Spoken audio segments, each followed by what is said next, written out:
আসসালামু আলাইকুম সুপ্রিয় শিক্ষার্থী, আশা করি আমরা সকলে ভালো এবং সুস্থ আছি। আজকে আমরা এই টিউটোরিয়ালে আলোচনা করব জাহাঙ্গীরনগর বিশ্ববিদ্যালয়ে ভর্তি পরীক্ষা 2020-2021 শিক্ষাবর্ষের এ ইউনিট সম্পর্কে আজকে আমরা বিস্তারিত আলোচনা করব। এই টিউটোরিয়ালে আমি আলোচনা করব তোমাদের কবে পরীক্ষা অনুষ্ঠিত হবে, এরপরে তোমাদের টোটাল আসন সংখ্যা কত, তারপরে তোমাদের নম্বর বন্টন, এরপরে হচ্ছে তোমাদের এই ইউনিটে কোন কোন সাবজেক্ট রয়েছে এবং সেই সব সাবজেক্টের কি কি শর্ত রয়েছে, সর্বশেষ কিছু পরীক্ষার কক্ষে আসার পূর্বে কিছু গুরুত্বপূর্ণ বিষয় আলোচনা করব। তো চলো আমরা ধারাবাহিকভাবে প্রত্যেকটা বিষয় আলোচনা করব। প্রথমত আমরা জানব তোমাদের এক্সাম ডেট। তোমাদের এক্সাম হচ্ছে ইতিমধ্যে পাবলিশড হয়ে গেছে। তোমাদের এই ইউনিটের পরীক্ষা কবে হবে? তোমাদের এই ইউনিটের পরীক্ষা হবে মোট 2 দিন, 7 নভেম্বর 2021, এরপরে হচ্ছে 8 নভেম্বর 2021। অর্থাৎ তোমাদের পরীক্ষার ডেটটা হচ্ছে 7 নভেম্বর হবে এবং 8 নভেম্বর হবে। 7 নভেম্বরে শিফট আছে মোট 5টা, এরপরে এখানেও শিফট হচ্ছে মোট 5টা।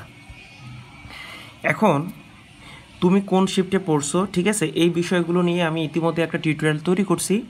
সেই টিউটোরিয়ালটার লিঙ্ক আমি এই ভিডিও ডেসক্রিপশন বক্সে দিয়ে দেবো, সেখান থেকে চাইলেও তুমি দেখে নিতে পারো। এখন তোমাদের এই 7 নভেম্বর এটা হচ্ছে রবিবার, এটা হচ্ছে আমাদের সোমবার, অর্থাৎ রবিবারে পরীক্ষা হবে এবং সোমবারে পরীক্ষা হবে। এখন আমাদের এই ইউনিটের মোট আসন সংখ্যা কত, অর্থাৎ টোটাল সিট।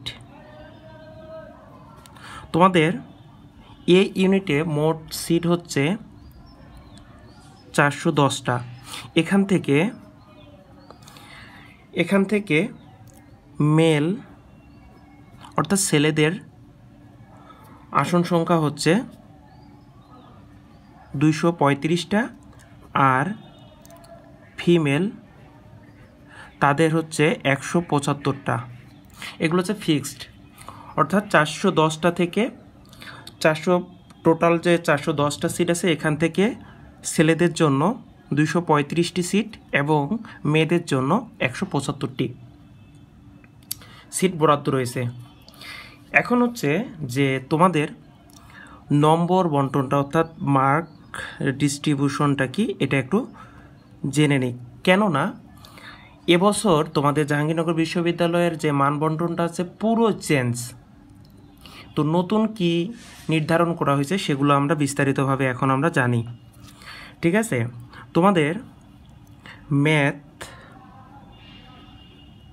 ম্যাথে নাম্বার হচ্ছে 16, এরপরে হচ্ছে ফিজিক্স পদার্থ, এখানে হচ্ছে 16, এরপর হচ্ছে কেমিস্ট্রি, এখানে হচ্ছে তোমাদের 16, এরপরে বাংলা, এখানে হচ্ছে 3, এরপর হচ্ছে ইংলিশ, এখানে হচ্ছে 3, এবং জিকে জেনারেল নলেজ বা সাধারণ জ্ঞান এখানে হচ্ছে মোট 6। এই হলো তোমাদের নম্বর বন্টনটা, অর্থাৎ গণিত থেকে হবে 16, পদার্থবিজ্ঞান থেকে 16, রসায়ন থেকে 16, বাংলা থেকে 3, ইংলিশ থেকে 3 এবং সাধারণ জ্ঞান থেকে হবে 6। বলে রাখি, জাহাঙ্গীরনগর ইউনিভার্সিটির যে প্রশ্নগুলো হয়, ফিজিক্স বলো, কেমিস্ট্রি বলো, আর বাংলা ইংলিশ যাই বলো না কেন, এরা নির্দিষ্ট কিছু টপিক্সের উপর প্রশ্ন করে থাকে। এই জন্য তোমাকে কি করতে হবে, বিগত সালের যে প্রশ্নগুলো আছে বা কোশ্চেন ব্যাংক আছে, এগুলো যদি তুমি সলভ করে থাকো সেখান থেকে তুমি কনসেপ্ট ক্লিয়ার হতে পারবা যে কোন ধরনের প্রশ্ন কাঠামো তৈরি করে পরীক্ষা নেওয়া হয়, এই বিষয়টা তুমি ক্লিয়ার হতে পারবা। এখন এই মোট এখানে 60 নম্বরের পরীক্ষা হবে। তোমাদের এই 60 নম্বরে হচ্ছে তোমাদের এমসিকিউ পরীক্ষা হবে। এই এমসিকিউ পরীক্ষায় তোমাদের আরেকটা বিষয়, সেটা হচ্ছে যে এই 60 নম্বরের সাথে আরও 20 নম্বর যোগ হবে। এই 20 নম্বর হচ্ছে তোমাদের এসএসসি এবং এইচএসসি যাদের দুইটাতে জিপিএ 5 থাকবে তারা এই 20 নম্বর অটোমেটিক পেয়ে যাবে। আর যাদের এসএসসিতে জিপিএ 5 নেই এবং এইচএসসিতে জিপিএ 5 নেই তাদের ক্ষেত্রে হচ্ছে 1.25 গুণ হবে এসএসসির যে জিপিএটা ওইটার সাথে, আর এসএসসিরটা হবে 2.25। ঠিক আছে, গুণ করার পরে যেটা হবে সেই হিসাব করে তোমার এখানে 20 কম বেশি এরকম হবে। আর যাদের দুইটাতেই জিপিএ 5 থাকবে তাদের ক্ষেত্রে 20 অটোমেটিক যোগ হবে। এখন এটা গেল তোমাদের হচ্ছে নম্বর বন্টনটা। এখন সময় আসো, টাইম। তোমাদের এই 60টা এমসিকিউর জন্য সময় হচ্ছে 40 মিনিট, এর সাথে 5 মিনিট এক্সট্রা সময় দেওয়া হবে। কেন? কারণ তুমি ওএমআর, এই ওএমআরে তোমার যে ইনফরমেশনগুলো আছে প্রবেশপত্রে, তারপর তোমার রোল, তারপর হচ্ছে রেজিস্ট্রেশন নম্বর, এই সব কিছু পূরণ করার জন্য তোমাকে এক্সট্রা 5 মিনিট দেওয়া হবে। অর্থাৎ তোমাদের মোট 45 মিনিটের পরীক্ষা অনুষ্ঠিত হবে এই ইউনিটে। তাহলে এই হলো আমাদের নম্বর বন্টন এবং সময় রিলেটেড যে বিষয়গুলো জানা জরুরি সেগুলো আমরা জানতে পারলাম। এখন হচ্ছে যে তোমাদের এই ইউনিটে কোন কোন বিষয় রয়েছে বা সাবজেক্ট রয়েছে সেগুলো এখন আমরা জানি। এই ইউনিটের সাবজেক্ট হচ্ছে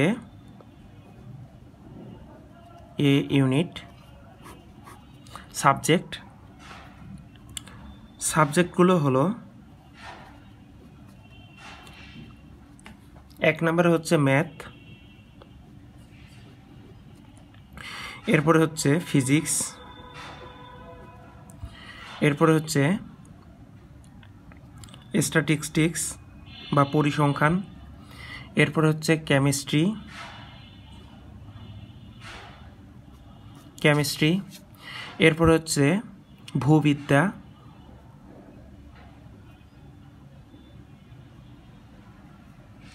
এরপরে হচ্ছে CSC computer science and engineering, CSE, সর্বশেষ হচ্ছে পরিবেশ বিজ্ঞান বা এনভায়রনমেন্ট সায়েন্স।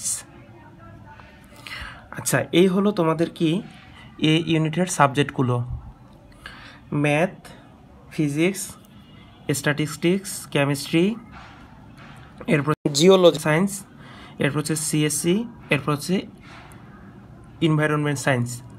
এখন এগুলোর কিছু শর্ত আছে, অর্থাৎ কন্ডিশন আছে। তুমি বিশেষ করে যে সাবজেক্টগুলোর কন্ডিশন আছে সেটা হচ্ছে গণিত, এরপরে হচ্ছে কেমিস্ট্রি,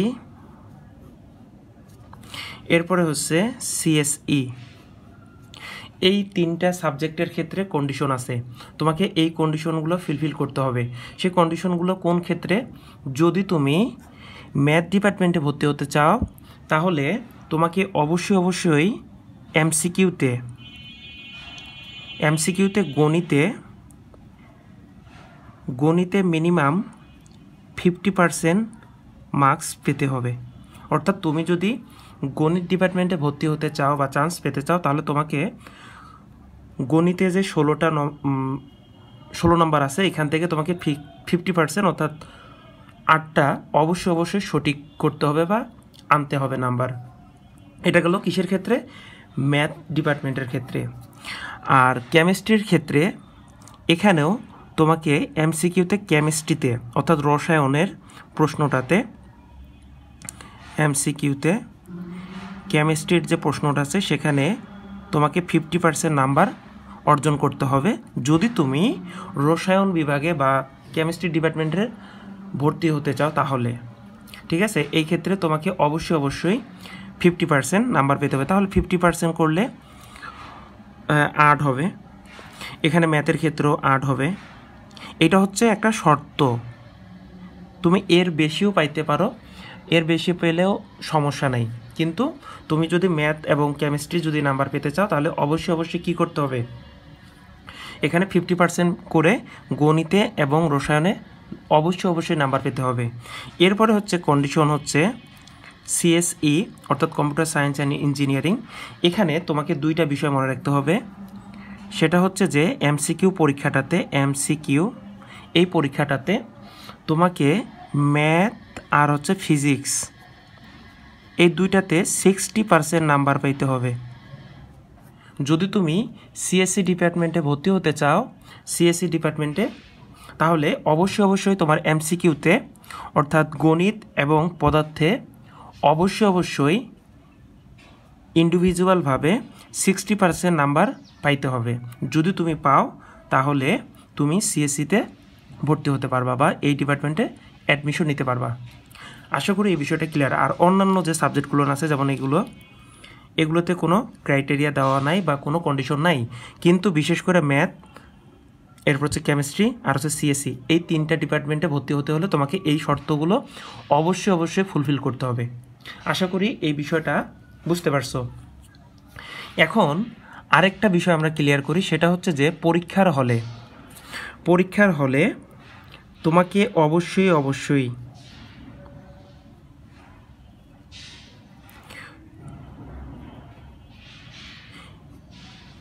অর্থাৎ তোমার অ্যাডমিট কার্ডের যে রোল আছে, এরপর হচ্ছে রেজিস্ট্রেশন আছে, এরপরে হচ্ছে তোমার আনুষঙ্গিক যে বিষয়গুলো পূরণ করতে হবে সেগুলো হচ্ছে কি তোমাকে অবশ্যই ইংরেজিতে পূরণ করতে হবে, মাস্ট বি, এখানে কোনো বাংলা অ্যালাউ না। এরপরে আরেকটা বিষয়, সেটা হচ্ছে যে তোমার এসএসসি এবং এইচএসসি এই দুইটা ক্লাসের যে তোমার যে মূল রেজিস্ট্রেশন কার্ড আছে, মেইন রেজিস্ট্রেশন কার্ড, এবং তোমার যে পরীক্ষার যে অ্যাডমিট কার্ড, এই অ্যাডমিট কার্ড এই দুইটা অবশ্যই সঙ্গে আনতে হবে।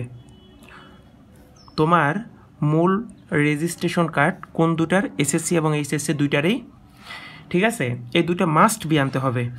এবং সর্বশেষ যে বিষয়টা সেটা হচ্ছে যে তুমি এই ইউনিটের পরীক্ষায় ক্যালকুলেটর এটা ব্যবহার করতে পারবা না, ক্যালকুলেটর ব্যবহার করা যাবে না, এখানে সম্ভব না, কারণ এখানে ব্যবহার করার নিয়ম নেই।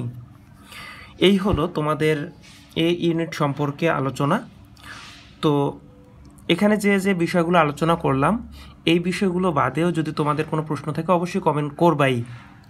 আর হ্যাঁ, বলে রাখি, বাংলাদেশের মধ্যে যতগুলো ইউনিভার্সিটি রয়েছে সবগুলো থেকে জাহাঙ্গীরনগর ইউনিভার্সিটির ক্যাম্পাস অনেক বড়। তুমি পরীক্ষার হলে অবশ্যই আর্লি আসার ট্রাই করবা, কারণ তোমাকে পরীক্ষার হলে আগেই ইন করতে হবে, যার কারণে তুমি পরীক্ষার দিন দ্রুত পরীক্ষার হলে আসার জন্য তোমার যত ধরনের প্রিপারেশন প্রয়োজন, যে কাগজপত্রগুলো প্রয়োজন, এগুলো তুমি অবশ্যই ফুলফিল করে গুছায়ে নিয়ে চলে আসবা। সর্বশেষ সকলের জন্য দোয়া এবং শুভকামনা রইল। সকলে খুব ভালো প্রিপারেশন নাও, ভালো প্রস্তুতি নাও। তোমাদের যদি এই ইউনিট রিলেটেড আরও কোনো কোশ্চেন থাকে অবশ্যই কমেন্ট করবা। তো সকলে ভালো থেকো, সুস্থ থেকো। আর হ্যাঁ, তুমি যদি এখন পর্যন্ত এই চ্যানেলটি সাবস্ক্রাইব করে না থাকো তাহলে অবশ্যই চ্যানেলটি সাবস্ক্রাইব করে পাশে থাকা বেল আইকনটি প্রেস করে রাখবা। ভালো থেকো, সুস্থ থেকো, আল্লাহ হাফেজ।